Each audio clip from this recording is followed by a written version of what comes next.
KYW-TV, Philadelphia.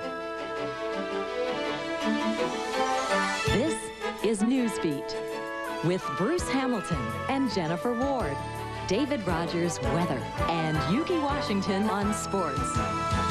And now, Newsbeat.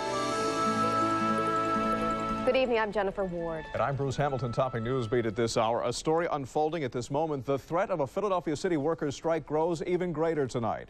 In the past hour, the Pennsylvania Supreme Court ruled in favor of Mayor Rendell and against the unions in a crucial dispute over fact-finding.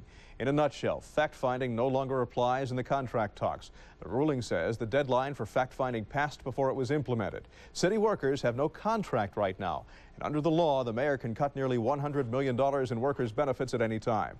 Now, union leaders have made it clear that they won't accept the mayor's plan. And if they lose benefits, they're prepared to walk off the job. And with today's ruling, that could happen at virtually any time. We want to negotiate. At the same time, there is no question about it that it brings us a step closer to a strike. Be prepared for that. Very ominous note from Tom Cronin, who is the head of DC 47. That interview was recorded merely minutes ago. You should understand that the workers in both DC 33 and 47 just a couple of short weeks ago took a vote, and they authorized a strike. Jen. All right, Bruce, thank you. Frightening moments in and near the Sun Refinery in South Philadelphia late today. A huge ball-shaped butane tank began leaking. Here you see the tank being hosed down by built-in extinguishers. The leaking valve released a gaseous cloud, prompting emergency measures, including the shutdown of the nearby Schuylkill Expressway.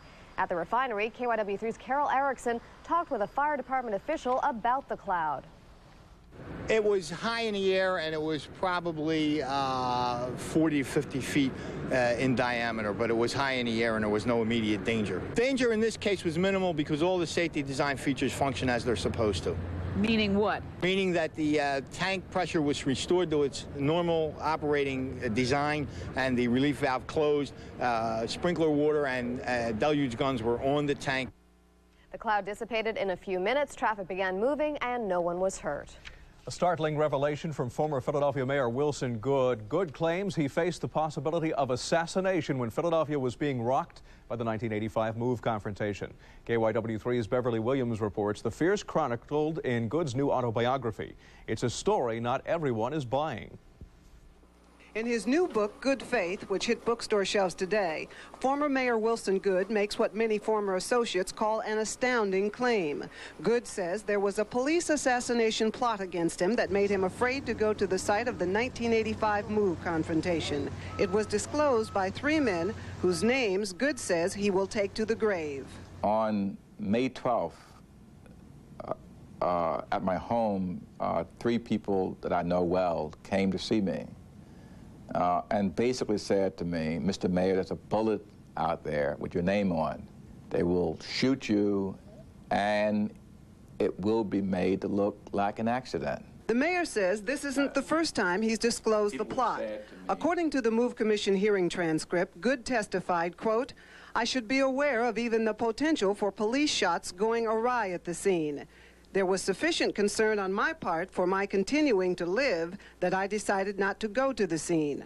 Commission Chair William Brown says Goode never revealed to the commission any specific information about a plot to kill him. There was never any indication whatsoever that the reason why he didn't come is because he was advised that the police themselves were out to get him, and they were going to somehow kill him. Then District Attorney Ed Rendell and others are skeptical about the mayor's claim. Literally, when I picked up the paper this morning and read it, it knocked my socks off, too. Totally unbelievable. That's the first I'd ever heard of it. I think that's the only way you can consider it as ridiculous. With the book released today, many question Goode's assassination claim. He says he did not reveal it directly before because that would have been perceived as shifting blame for the move disaster. Beverly Williams, Newsbeat. After a 3.5-month manhunt, the FBI has nabbed a suspect in a violent suburban bank robbery. It was June 3rd when this Liberty Savings Bank in Glenside was held up. The robber led police on a high-speed chase that ended in a gun battle. Somehow he fled on foot and got away. Now the FBI has arrested 28-year-old Norman Shelton of 72nd Avenue in Philadelphia. He's being held without bail. On the presidential campaign trail, President Bush announces a new family leave plan while faced with vetoing a congressional version. The family leave controversy involves giving workers unpaid time off for family emergencies. The president wants to offer federal tax credits for businesses with fewer than 500 employees who allow family leave.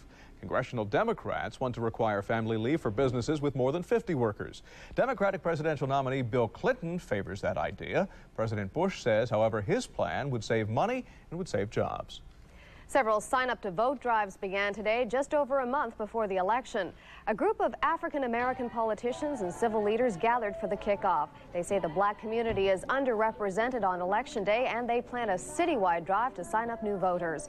Later in the heart of the matter, find out why many black voters may be in for a shock when they go to vote as a result of election laws. Millicent Fenwick, the feisty New Jersey politician who became a nationally known personality, died this morning. She served in local offices and was in the state assembly before being elected to Congress at the age of 64. Fenwick's pipe smoking and straight talk on Capitol Hill created a sensation. She was the inspiration for the Doonesbury comic strip character Lacey Davenport. She lost re-election after 8 years but became the U.S. ambassador to the United Nations Agricultural Organization. Millicent Fenwick was 82. Meanwhile, life and death issues are being confronted today in Trenton. The unfortunate reality of life is that to fight disease, you need money. And that's not just on a personal level. KYW3's Dick Standish reports that a dramatic cancer treatment find is opening a new statewide demand in New Jersey. The phones rang all day in the radiation therapy offices at Cooper Hospital. Because of the numbers of phone calls, it may not be today.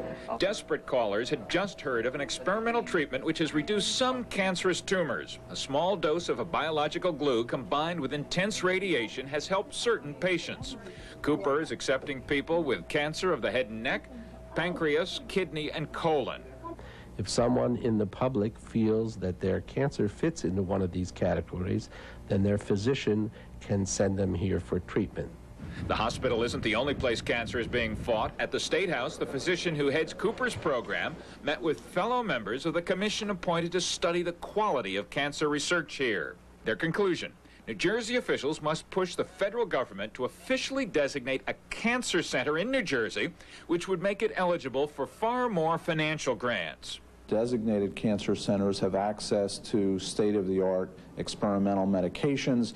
Individuals who have failed conventional treatment may be able to get experimental treatment. Wallner believes with more money for more experiments and more medicine, more patients could have been saved. Some of the developments that we have just achieved over the past 6 to 8 months would have been accomplished years ago. Years ago, some of these desperate calls could have been prevented. Dick Standish, Newsbeat. Heavy smoke poured from Mrs. Paul's Northeast Philadelphia factory early this morning. Firefighters and hazardous materials crews were called to the scene. Vats of ammonia are stored on the site, and firefighters feared an explosion. Luckily, that didn't happen. Investigators say defective fish cooking equipment caused the blaze. No one was injured. If you travel across the Delaware Memorial Bridge, get ready to pay one-way tolls. Beginning October 1st, you'll only have to pay traveling from New Jersey to Delaware. The trip will cost $1.50. Now, on the return to the New Jersey side, there are no increases in fares. It's a big night in Center City, Philadelphia. Festivities are underway to kick off a special Wednesday night shopping promotion, a plan to bring people downtown. Beginning tonight, stores across Center City remain open on Wednesdays until 8. Parking at meters and many lots will also be free. And that's your news up to the minute. Jen. All right, thank you. And now it's time for First Weather with David Rogers. Those people might need a sweater or a jacket tonight. It's getting a little chilly and beautiful in the daytime. A little chilly, yeah, but we're starting to get more humidity now the next couple of days, and hopefully every Wednesday night will be beautiful to help the commerce across the Delaware Valley, and especially right here in Philadelphia. Beautiful weather today, and looks like things are going to get a little warm out there. Take a look at tonight's forecasted conditions. Partly cloudy sky if you're going to be heading outdoors on a Wednesday night. Maybe some patchy fog later this evening. Temperatures a little milder than the last several evenings. 62 to 66 degrees, and our wind expected to be on the light side. Then for tomorrow, the wind really starts to pick up out of the southwest, and along with it come the muggies. Hazy sunshine, warm and humid, 82 to 86 degrees, and our wind will be out of the southwest at 10 to 15 miles per hour. So it looks like a nice muggy trend, at least for the next couple of days. We'll see some changes by this weekend. I'll have all that coming up later on in the weather tonight. You know, that fog was pretty bad last night on the way home. Yeah. You gotta be careful of that. Tonight as well, yeah. Okay. Thanks, David. Ahead on Newsbeat, what happens when your child suffers a concussion from a sports-related accident? There are some do's and don'ts. We'll have them on the Health Beat. And if you have plans to fly in the near future, you better make sure your checking account can handle the new price of tickets.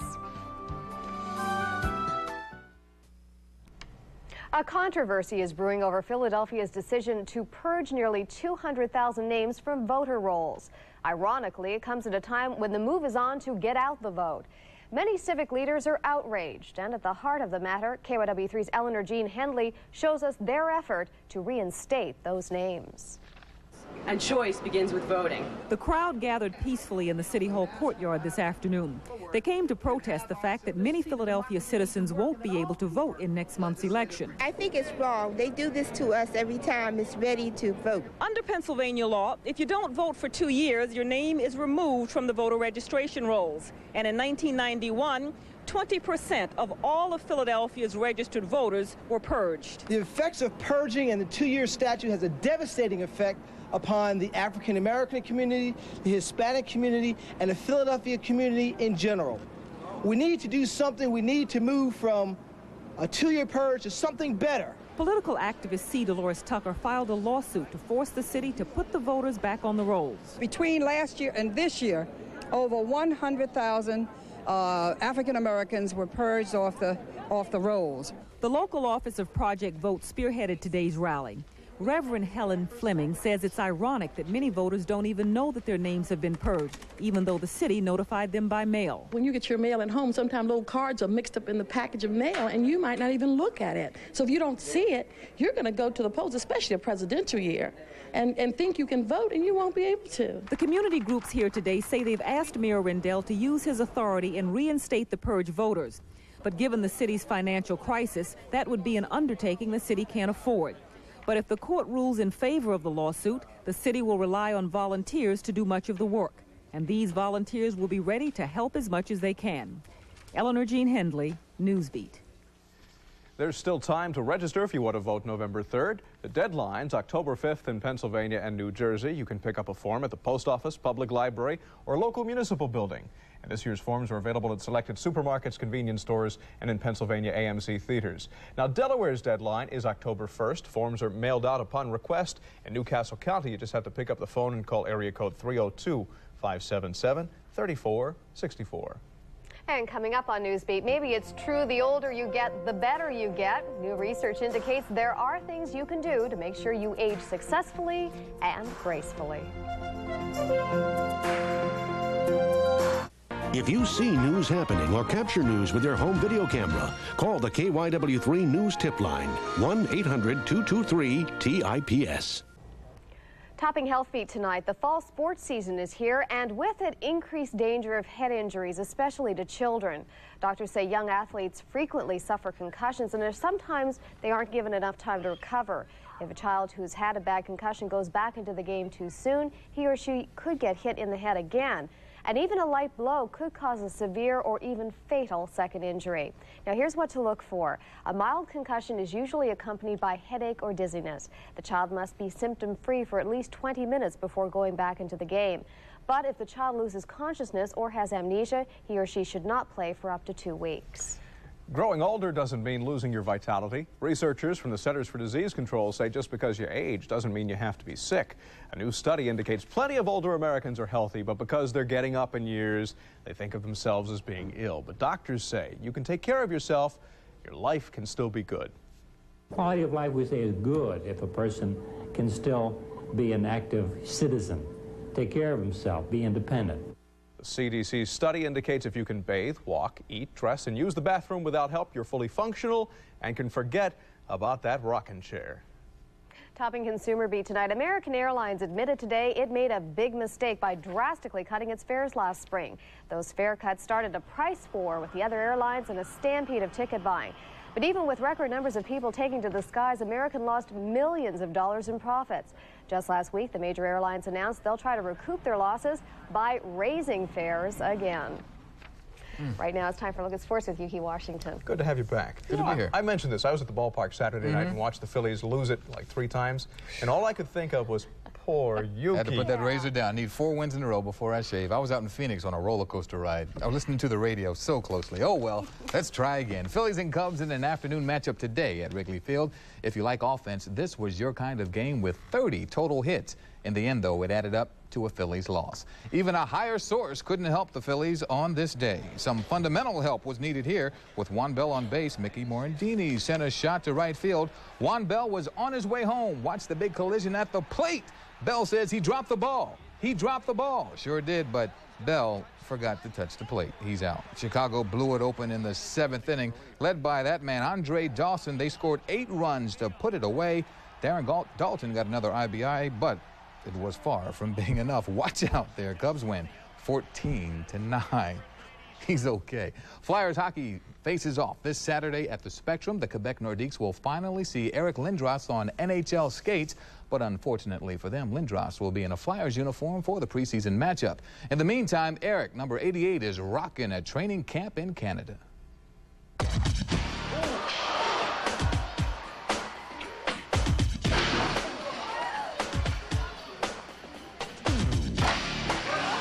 I don't think anyone's really got it in full gear. All things considered, that's a scary thought. I think that, you know, some people that have to play intense to succeed, and I guess I'm one of them. All week long, Eric Lindros has been punishing his teammates with ferocious checks while showing off some superb hockey skills. He's everything we thought he was and more. He's such a dominant player, and he's going to be a dominant player for our team and also for the league itself. The $21 million superstar has been the talk of the town in Prince Edward Island, Canada, where the Flyers have been training all week. He's impressed everyone with his skills on and off the ice, handling the fans and the media. Sometimes you guys make it a little harder to be on time to go to the fishing trips. The Flyers reeled in a big one when they acquired Lindros, and he seems to be catching on, hook, line, and sinker.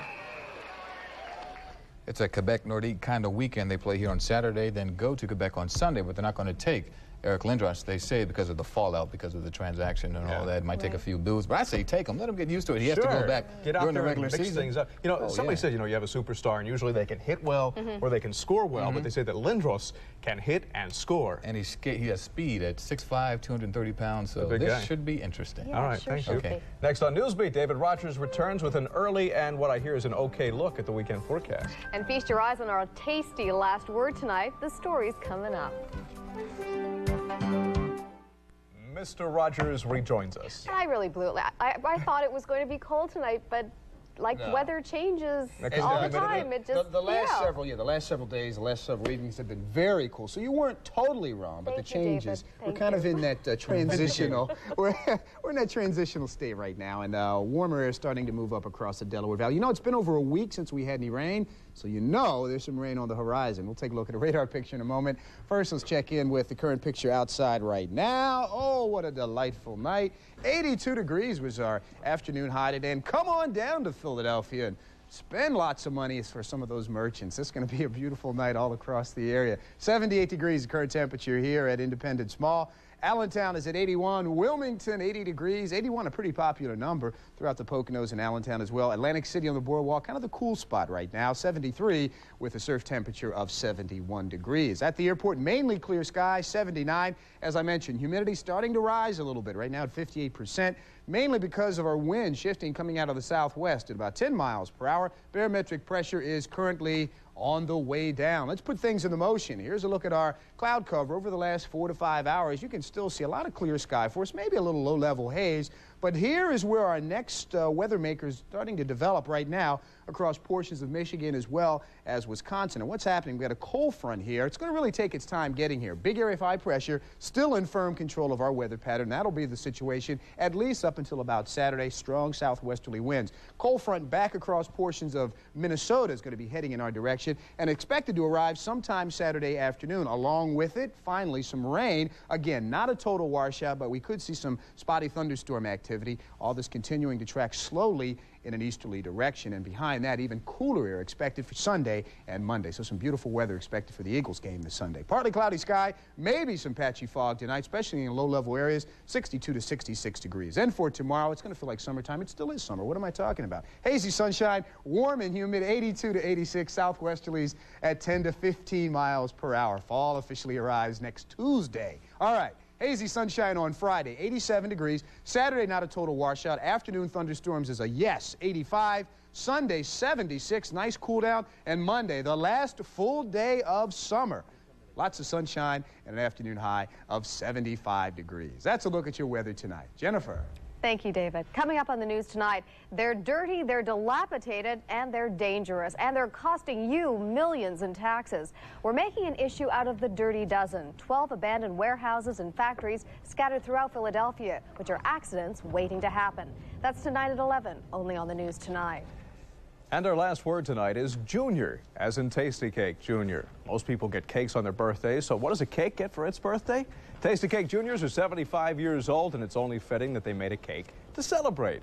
The Juniors come in two varieties, coconut and chocolate. It's been a taste treat for millions over the years, including Mayor Ed Rendell, who dug right in.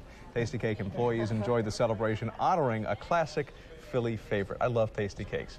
You guys remember the jingle when we were kids? Oh, Jingle? yeah. No, well. Let's all take a tasty break and have a lot of fun. Oh, sing it now. Tasty break. Tasty cakes are all the good things wrapped up in one. No, I'll spare them to sing. Yeah, I would if I were you. Thanks. NBC Nightly News with Tom Brokaw is next, and we'll be back with the news tonight coming up at 11. For now, we are out of time. You're up to date. Have a good night tonight and a better day tomorrow. We're going to take a tasty break.